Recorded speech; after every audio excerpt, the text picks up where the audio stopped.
Good morning. কেমন আছো তোমরা সকলে? আশা করছি সকলে খুব খুব ভালো আছো। আমিও খুব ভালো আছি। তো এখন বাজে সকাল 7:30। বাইরে বাচ্চারা ফুটবল খেলছে আর আমার সকালে কফি খাওয়া হয়ে গেছে। রোজ সকালে আমি ব্ল্যাক কফি খাই। আর এখন আমি বানাবো ব্রেকফাস্ট। আজকে সেরকম কিছু বানাতে ইচ্ছা করছে না। আর আজকে হচ্ছে রবিবার। তো আজকে আমার সেরকম কিছু বানাতে ইচ্ছা করছে না, তাই খুব ইজি আর হেলদি হয়ে যাবে এরকম একটা ব্রেকফাস্ট বানাবো। আজকে আমি বানাবো ওটস, আর অবশ্যই ওটা বানাবো দুধ দিয়ে। এটা খুবই তাড়াতাড়ি হয়ে যায়, আবার খুব হেলদিও। আজকের ব্লগটি খুবই ইন্টারেস্টিং হতে চলেছে, কারণ আজকে আমাদের সোসাইটিতে আছে ডিজে নাইট। দিওয়ালি আর দুর্গাপূজা উপলক্ষে একটা গেট টুগেদারের ব্যবস্থা করা হয়েছে। তো আমি তো ডিনারের কুপন নিইনি, কারণ বিগত 4-5 মাস ধরে আমি বাইরের খাওয়া বন্ধ করে দিয়েছি, কিন্তু ডিজে নাইটে যাব। এই ডিজে নাইটটি পুরো ফ্যামিলিয়ার, মানে 8 থেকে 80 সকলেই এই ডিজে পার্টিতে যেতে পারে। আমি ডিজে নাইটে আমার বান্ধবীদের সাথে যাব, আর আমাদের বাচ্চাদেরও আমাদের সাথে নিয়ে যাব। বাচ্চারাও একদিন খুব ডান্স করে খুব মজা পায়, ওরাও খুব আনন্দ করে ওদের বন্ধুদের সাথে। তো চলো এখন আমি ব্রেকফাস্ট করে নেবো, এরপর যাব বাজারে, কারণ আজকে দুপুরে আমি লাঞ্চে বানাবো খিচুড়ি, আর রাতে ডিনারের জন্য এখন বানিয়ে রাখবো সরসোদা শাক, আর রাতে ডিজে নাইট থেকে এসে বানাবো মাক্কে দি রুটি। সরসোদা শাক এখন বানিয়ে রাখবো, কারণ ওটা যত বাসি হয় ওটা খেতে তত টেস্টি হয়। তো চলো আগে ব্রেকফাস্ট করে নিই। তো এই দেখো, আমি 2 টেবিল স্পুন ওটসকে দুধের সাথে ফুটিয়ে রেখেছিলাম। তো এরপর উপর দিয়ে ফ্ল্যাক্স সিড, চিয়া সিডস আর সুইটনেসের জন্য চপ ডেটস মানে খেজুর দিয়ে দিয়েছি, আর উপর থেকে পামকিন সিড আর কিছু চপড আখরোট দিয়ে দিয়েছি।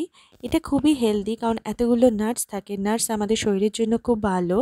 আর আমি এর মধ্যে চিনি অ্যাড করিনি, আমি মিষ্টতার জন্য এর মধ্যে চপড খেজুর দিয়েছি। আমার যখনই কিছু রান্না করতে ইচ্ছে করে না, তখনই আমি ওটস বানিয়ে নিই। এটা একদিক দিয়ে যেরকম 2 মিনিটের মধ্যে হয়ে যায়, আর এর মধ্যে অনেক সিডস দিয়ে দিলে এটা খুব টেস্টিও আর হেলদিও হয়ে যায়।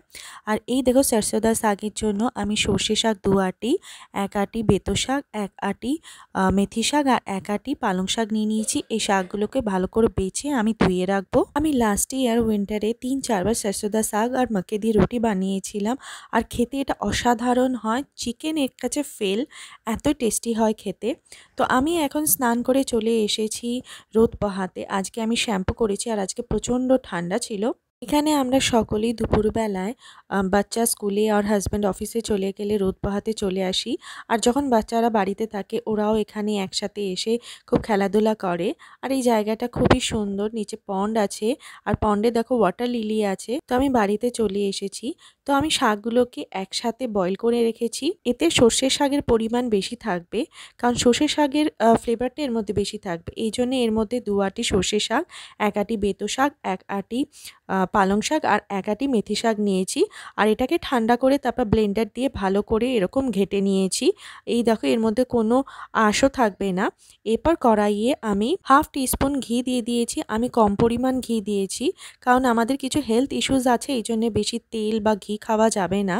এই রান্নাটিতে যত বেশি পরিমাণে ঘি বা বাটার দেওয়া যাবে, এটা তত বেশি টেস্টি হবে। তো ঘি দেওয়ার পর আমি ওতে জিরে দিয়ে দিয়েছি। জিরে ফোটার পর তারপর আমি চপড পেঁয়াজ দিয়ে দিয়েছি। পেঁয়াজকে হালকা ফ্রাই করে ওর মধ্যে হিং দিয়ে দিয়েছিলাম। তারপর আদা কুচি, রসুন কুচি দিয়ে আবার ফ্রাই করে আমি টমেটো দিয়েছি। আমি দুটো বড় বড় টমেটো দিয়েছি। এর মধ্যে একটু বেশি বেশি টমেটো দিলে একটু টক টক ফ্লেভার লাগে, বেশ ভালো লাগে খেতে। তারপর এতে আমি স্বাদ অনুসার লবণ আর হলুদ দিয়ে দিয়েছি। তারপর মশলাটাকে ভালো করে কষিয়ে নিয়েছি। তারপর এতে 1 টেবিল স্পুন লাল লঙ্কার গুঁড়ো দিয়ে দিয়েছি। আর এই দেখো, মশলা থেকে তেল ছেড়ে এসছে। তো এরপর আমি ব্লেন্ড করা শাকটা দিয়ে দেব। আর শাকে আমি কোনো জল দেব না, কারণ এটা এমনি ওয়াটারি হয়ে রয়েছে। বেশি জল দিলে এটা পাতলা হয়ে যাবে, টেলটেলে হয়ে যাবে। তো এটা ঠিক চাই, এটা গাঢ় চাই। তারপর এতে 1/2 টিস্পুন মতো গরম মশলা গুঁড়ো দিয়ে দিয়েছি। আর এটা ঢেকে মিডিয়াম ফ্লেমে আমি ফোটাবো, আর এটা ঢেকে ফোটাবো, নাহলে এটা ছিটিয়ে ছিটিয়ে গায়ে চলে আসে আর হাত পা পুড়ে যেতে পারে। তারপর এটা হয়ে এলে 1 টেবিল স্পুন মতো মাক্কে দি যে আটা থাকে, ওই আটাটা দিয়ে এটা আবার 5 মিনিট মতো আমি ফোটাবো, আর এটা রেডি হয়ে গেছে। আবার যখন আমি রাতে খাবো, তখন এটাকে আবার আমি গরম করে নেব, আর তখন এটা আরও বেশি টেস্টি লাগবে খেতে। সরসোদা শাক যত বেশি বাসি হয়, তত বেশি খেতে ভালো লাগে। এটা মাক্কে দি রুটি এছাড়াও তুমি এমনি আটার রুটি দিয়েও খেতে পারো, ওটাতেও খেতে খুব ভালো লাগে। আর এদিকে আমি খিচুড়ি চড়িয়ে দিয়েছি। শীতকালে ফুলকপি, মটরশুঁটি, গাজর কুমড়ো দিয়ে খিচুড়ি খেতে খুব ভালো লাগে। তো আমি আজকে সব সবজি দিয়ে একেবারে খিচুড়ি চাপিয়ে দিয়েছি। তো আমি এখন খিচুড়িতে ফোড়ন দিচ্ছি। আমার খিচুড়িতে কুমড়ো দিয়ে খেতে খুব ভালো লাগে। খিচুড়িতে কুমড়ো দিলে খিচুড়িটা একটু মিষ্টি মিষ্টি হয় খেতে। তো আমার একটু মিষ্টি মিষ্টি খিচুড়ি খেতে খুবই ভালো লাগে। তো এই দেখো খিচুড়ি রেডি হয়ে গেছে। এখন আমি রেডি হচ্ছি। এখন আমি ডিজে পার্টিতে যাব। প্রথমে ভেবেছিলাম আমি ডিজে পার্টিতে যাব না। এখন রাত 9টা বাজে, ডিজে স্টার্টও হয়ে গেছে, আর এখন আমি করতে বসেছি মেকআপ। এর পিছনে একটা কারণ আছে যে জন্য আমি প্রথমে ভেবেছিলাম আমি যাব না। সেটা হলো আজকে দুপুরবেলায় আমার ছেলে ঘুমিয়ে ঘুমিয়ে হঠাৎ করে বমি করে দিল। ওর হয়তো শরীরটা খুব খারাপ হয়ে গেছিলো, অ্যাসিডিটি হয়ে গিয়েছিল দুপুরবেলার লাঞ্চ করে। তো প্রথমে ভেবেছিলাম যাব না, ওর শরীরটা তখন ভালোও লাগছিল না। তারপর ওকে মেডিসিন দিলাম। তারপর তো ও প্রথমে বলছিল যে যাব না, তারপর যে ডিজের এখানে গান শুরু হয়ে গেল, হঠাৎ করে বলছে আমার এখন শরীর ভালো লাগছে, আমি এখন যাব। প্রচণ্ড কান্নাকাটি শুরু করছে। তারপর আমার বান্ধবীরাও বলল ঠিক আছে চলে আয় চলে আয়। তারপর আমি ওকে নিয়ে চলে এলাম ডিজেতে। আর তারপর আমি ভালো মতো দেখলাম যে ওর সত্যিই তখন আর শরীরটা খারাপ লাগছিল না। বমি করার পর পেটটা খালিও হয়ে গিয়েছিল, একটুখানি হালকা করে খাইয়েও দিয়েছিলাম। তারপর এই যে আমরা চলে এসেছি ডিজেতে। আমার ফ্রেন্ডসদের সাথে আমি ডান্স করছি। আর জানো তো ওখানে স্টেজ হয়েছে, ওই স্টেজে দেখো বাচ্চারা সব উঠে গেছে। বাচ্চাদের নিয়ে কোনো প্রবলেম হয় না, আমরা মায়েরা সব বাচ্চাদের স্টেজের উপর উঠিয়ে দিই, ওরা ওখানে ডান্স করে আর আমরা মায়েরা আর বাবারা নিচে ডান্স করি। তো আমি প্রথমে ছেলেকে আর হাজব্যান্ডকে এখানে পাঠিয়ে দিয়েছিলাম, তারপর নিজে তাড়াহুড়ো করে মেকআপ করে চলে আসি। আমি খুব একটা ভালো মেকআপ পারি না, আমি প্রফেশনালদের মতো তো মেকআপ পারি না, কারণ আমি শিখিও নি।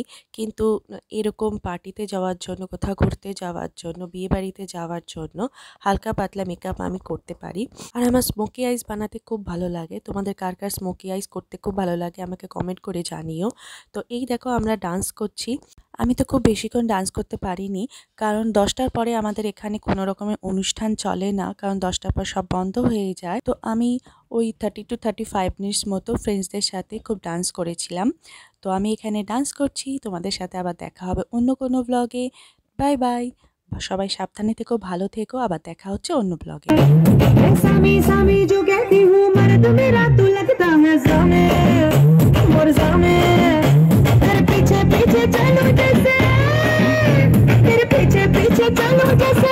ओ लड़की